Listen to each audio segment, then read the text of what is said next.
Gamers, we are here today for second episode actually of the new series that I've started my YouTube channel called, like you guys suggested, it was on YouTube actually. A lot of people suggested this, maybe someone on Twitch as well, not sure. Get Good with Beasty. I could have done Get Good, but I'm not sure how many people will get that one.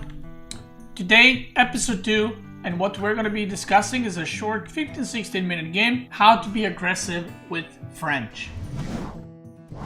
So this is a game between French versus Abbasid. Me and Viper played a bunch of custom games, and I have about 15 minutes now because I'm about to play a tournament game. So I figured, let's do that. So this is pre-patch. Oh no, this isn't pre-patch. This is in the new patch. Never mind. What am I talking about? So obviously, do play French and English, and a lot of people do play French very aggressively, but maybe there's something that, you're not quite aware. Maybe you're going to learn something new today. You probably will. So I'm here to explain and help you out. Now, first things first, with French, you want to go for double scout, because not only you'll get sheep for yourself, but you'll also deny sheep from your opponent, thus making them go out on the map quicker so that you can kill their workers, right? And that's kind of the whole point with French. You're supposed to put pressure, and if opponent has all the resources on their TC, you won't be able to do much. So now, I would suggest doing the build that I do. I go 8 on food, and then I go 4 on gold, and I keep 4 on gold for a very, very long time. So no matter what civ you play, you don't want to be pulling workers back and forth. Like from one resource to another, because that's resources lost and you're wasting a lot of mining time or gathering time or whatever. So I go 8 food, 4 gold, and then I rally into wood. It's easy to remember. It ain't hard. Hide the overlay.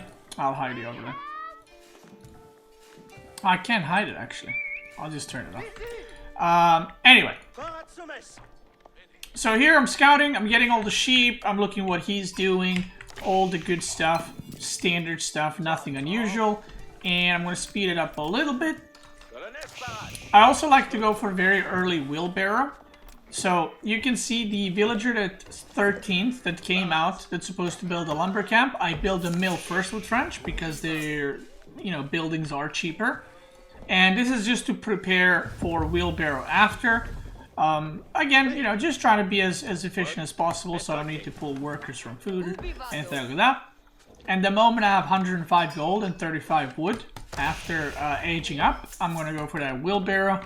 It's the best eco upgrade, and the earlier you get it, just like any eco upgrade, the more value you're going to get throughout the game. So, yeah.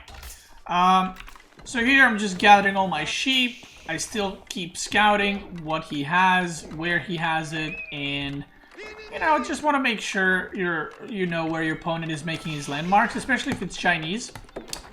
Chinese is one of the harder civs to kill because of Barbican. So I feel like this is a good replay to show because of it. I have 5 on wood right now, building a house. And now I'm rallying back into food because I want to make sure I'm able to produce knights. So, let's see. Wheelbarrow is in the way. He already aged up because Chinese ages up much, much faster. I'm doing some harassment on the gold mine.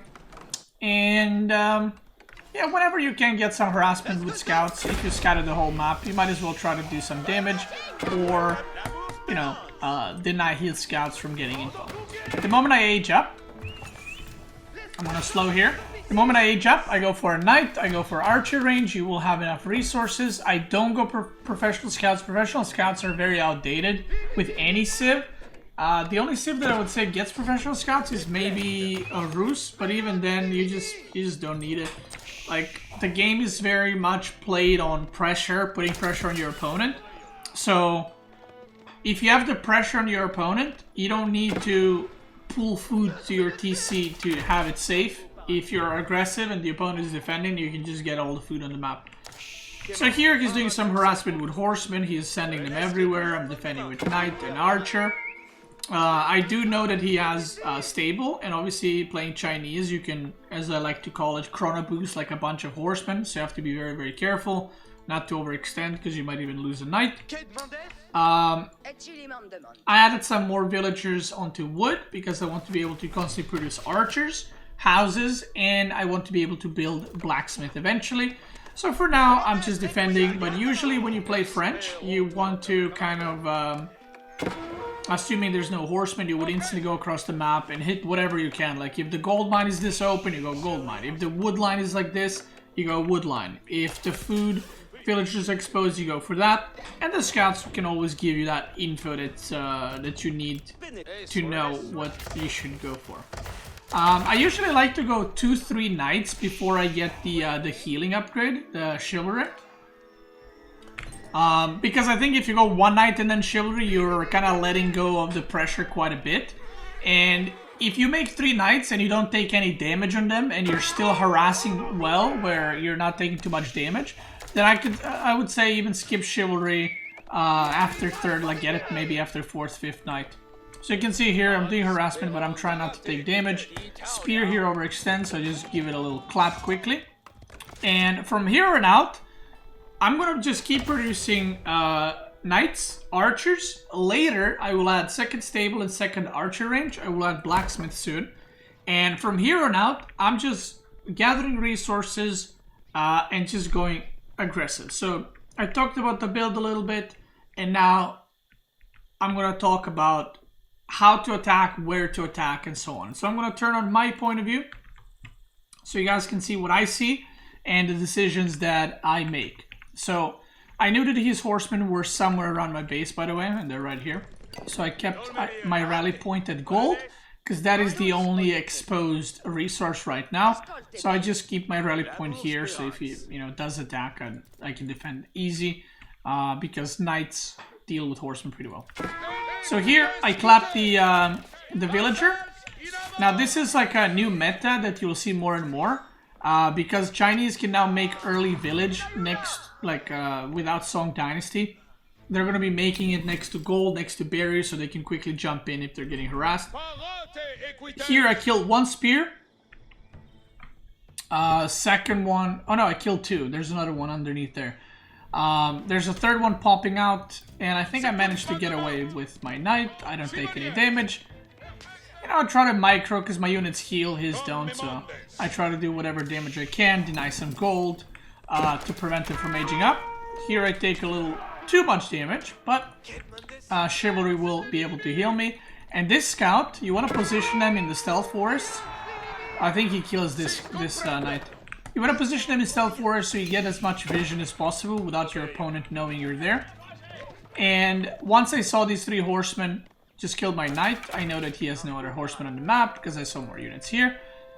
So, in this position, a lot of people don't know where to be aggressive or how to be aggressive. They're just kind of like, they get lost. They're like, oh, opponent has units, and they might be like too scared to push up. Here I try to get more info, like is he getting stone, is he trying to go for 2nd TC, I see he's not. I go back in position, and I saw he's making a tower here as well. So, I'm making a blacksmith, my knights are healing, and soon I'm gonna start with the aggression. Usually you want to go way more aggressive constantly, but like I said, because Chinese can chrono boost with Imperial officers, he is able to like produce insane amounts of units super quick. But he's not able to do that constantly over like 5 minutes, right? Unless we're later in the game. So I get a tower here just in case, so my villagers don't get harassed. I think soon I'm starting to mine more gold, so soon I will add the more production buildings. And there's the village to protect his food line. So right now, because there's a tower here, not only it's going to give him early warning, but he can just house his villagers to tower in this. So going on gold is kind of pointless. So the next best resource you can go for is whatever is exposed. And in this case, both woodline is semi-exposed, I would say. Food is definitely exposed. So I think what I do here is I go knights into food and I go archers here. So I'm not in the range of TC to snipe a couple of villagers here. Yeah, I think that's what I do here if I remember correctly. So yeah, so here we go. I push the scout a little bit to give me some vision. Knights charge into food. I try to go for the Imperial officer because they're They're very valuable, by the way. So right now, if you guys don't know, they're 100 food and 50 gold, which is really, really big. Thank you. I'm going to check in for the term. I'll be done in a second. So sniping Imperial officers is not just sniping food now. It's also sniping gold. So spearmen are obviously running, but they, you should never lose knights to spearmen. And now he's not getting any food whatsoever. So while, someone might say, let's say I didn't kill this and I just killed one spearman. Someone might say like, oh, but you're not doing a lot of damage. But he has so much idle time right now that with these kinds of moves, you're getting further and further ahead. So I think it's just a great way to, play the game. And like I said, kind of meta in AoE 4 like that is right now, just to be aggressive and deny your opponent from mining and getting food. I go for the Imperial officer here, I get another one, and that's a lot of damage done. Because not only he would need to rebuild them, which would cost him 2 workers, because, instead of producing workers, he's doing Imperial officers.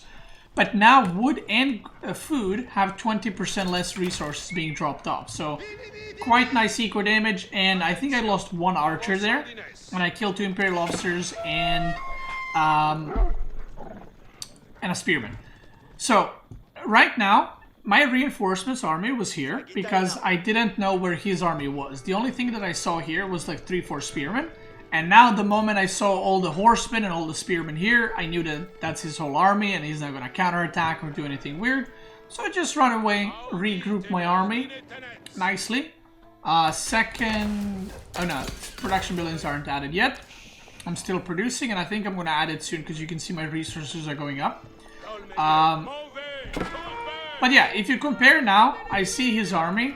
It's 9 spearmen, 7 horsemen versus 5 knights, 11 archers. And my army is just better.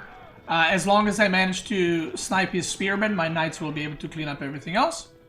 Every once in a while, what you can try and do is take away one, knight and send it into other resource. Like if we were fighting here, you could take 1 knight and send it here. Because the more sides you attack your opponent on, there's a higher chance he's going to potato and lose a lot of workers. But I go here and there was like only 1 worker, I think. So, wasn't able to do much there. And you can see a lot of villagers are on the wood.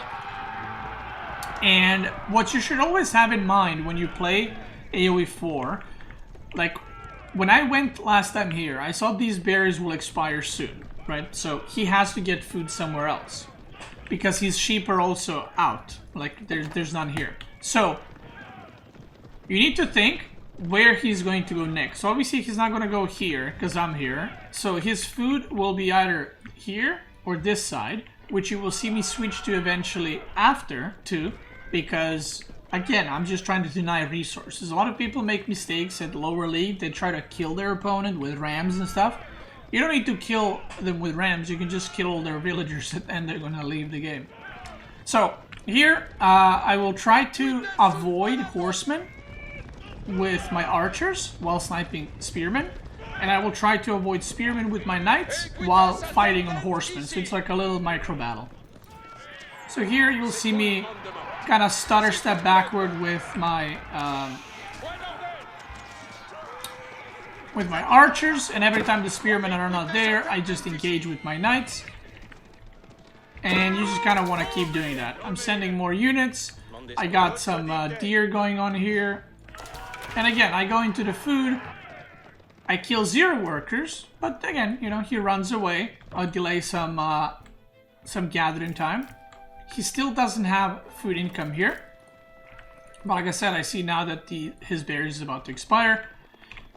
And I think I'll slowly, maybe now, maybe a little bit after, I'll switch over to the left side and try to snack on his villagers. So here again, I go in, take a little wider angle. He goes in, and I see that there's no villagers here. So this is the point where I know that he has to be gathering food somewhere else. You can see this knight, he's going for that ass. One thing that you guys might not know, this is my vision. So this is Fog of War.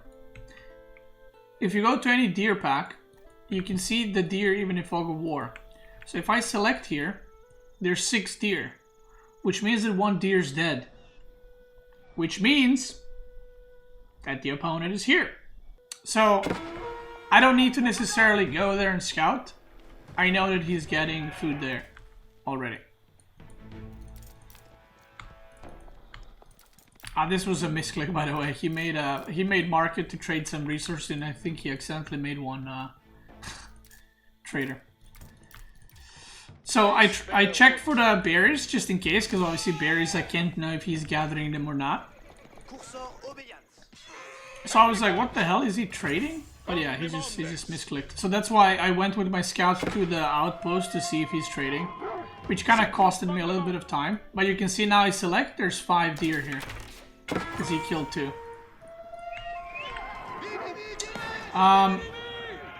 Okay, so one thing that you guys just missed, or that I missed, is I saw all horsemen here. He just came into my vision, and that's why my workers went into tower, and they went into TC. So his horsemen were here. He was counterattacking. So even though I wanted to rotate to this side, I knew that he only has spearmen here potentially, so I just ran into his woodline and tried to kill as many villagers, and I think I got 2, 3. And again, delayed some mining time, trying to get the Imperial Officer, not this time, so I just run through his base because I know the horsemen aren't here, and I don't see a spearman either, so I'm just sniping villagers here left and right. I'm a little potatoing here. Obviously the knights, you know, potato as well and go around the spearmen and die. Yeah, but again, I'm sniping workers here, sniping spearmen, and if you look at the worker count, it's 38 workers versus 31. So I'm 7 villagers ahead, and I have the whole map, which is very, very important. Like, he's doing some harassment here. Oh, he actually killed a shit ton of my workers, by the way, here with horsemen.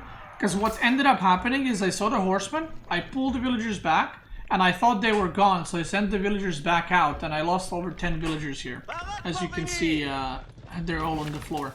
So that was pretty bad by me, but I'm still 6 workers ahead, so who cares. Here I'm kiting. I'm not fighting the spearmen with knights. I'm just sniping 1 spearman at a time. And voila, we get to the deer, to the meat of this situation. Again, food denied. Even if I don't kill any villagers here, he's not getting any food. I sniped pretty much all the spearmen, and, you know, feeling good, looking good. There's 1 villager YOLOing in. And if you look at his economy right now, this is it, guys. He has 31 workers, which I have no idea where they actually are. Oh, they were in TC. So, as you can see, I kept most of the knights alive. I think this whole time I lost 2 knights. You should never go full YOLO with knights. You should always try to save them because they heal and you'll get way more value in the long run if you try to keep them alive. So right now, if you look at my vision, again, I know that he's gathering and this observer bug. So I know that he's gathering food here, and I know the only other potential is here on this side and on the right side. So I got all those sides covered, so he's not really gathering food because I just keep running in and denying it. And this is one of those things where he's technically still in the game, but the game is long over. I'm going castle now as well because my economy was untouched until the point, you know, a minute ago where I lost 10 villagers. I go into the wood line, and again, every time he moves in villagers, he loses so much mining time. Here I play like shit. I lose a knight. But don't worry, there's another knight coming in hot. Now,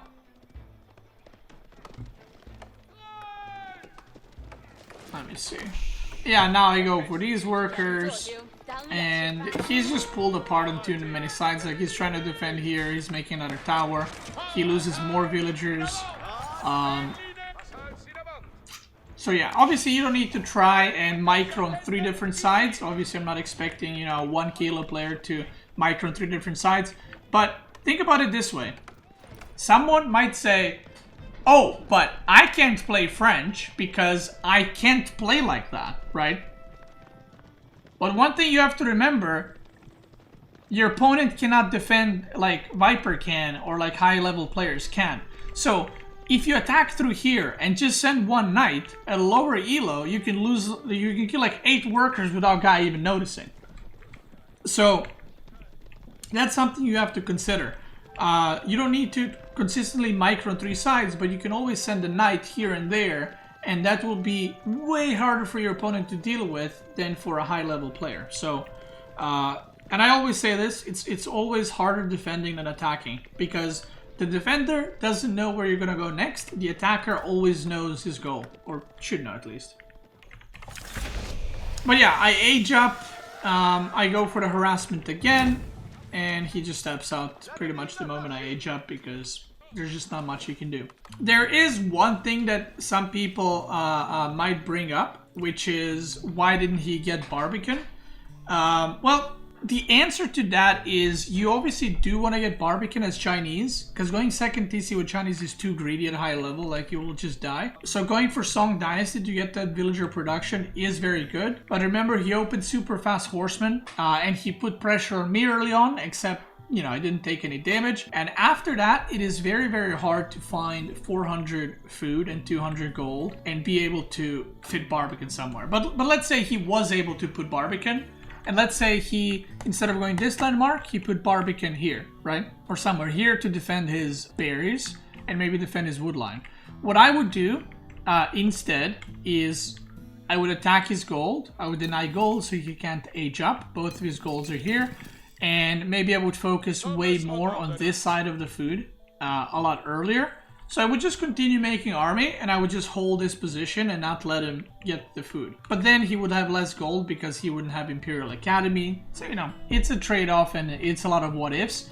But if he went Song Dynasty, he would also have less units early on. So maybe I would be able to do more damage because he went for Song Dynasty super early. So most players is always adding spears versus spears plus horsemen. Why would you add spears versus spearmen plus horsemen? You just go archer, knight. You shouldn't be making spears. Like, you have knights that kill horsemen. Obviously horsemen kill archers, but archers kill spearmen. So if you micro well, I would always go with archer knight, in my opinion. Obviously both sides can work, but I think archer knight is much better for this kind of situation. I see people asking in the chat, you guys watching on YouTube can see, why didn't he go for palisade walls?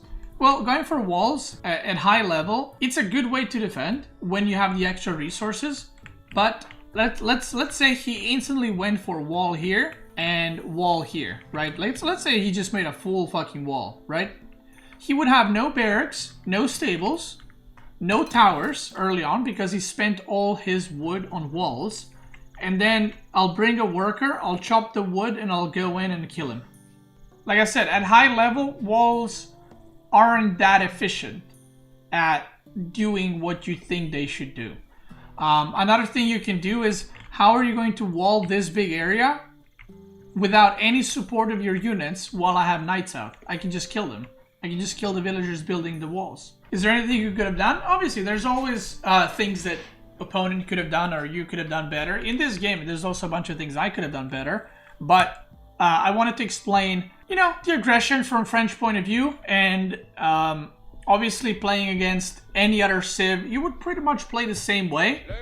If your opponent is like not leaving, you can go for rams, but if you have to pick between going rams or going castle, I would always advise going castle and get that lead extended instead of trying to end the game super quickly. So, aren't the walls really cheap? Well, no. This would take you like 80 wood. And this would take you probably like 120 wood to wall off. And again, you guys, like, the point is, he can't just build a wall. Like, I'm not AFK. I have 2 scouts on the map. I have knights on the map. So how is he gonna build the walls, right? I just kill the workers. The walls are a good thing after, when you have extra resources. But building walls at like 6-7 minutes in the game is extremely inefficient.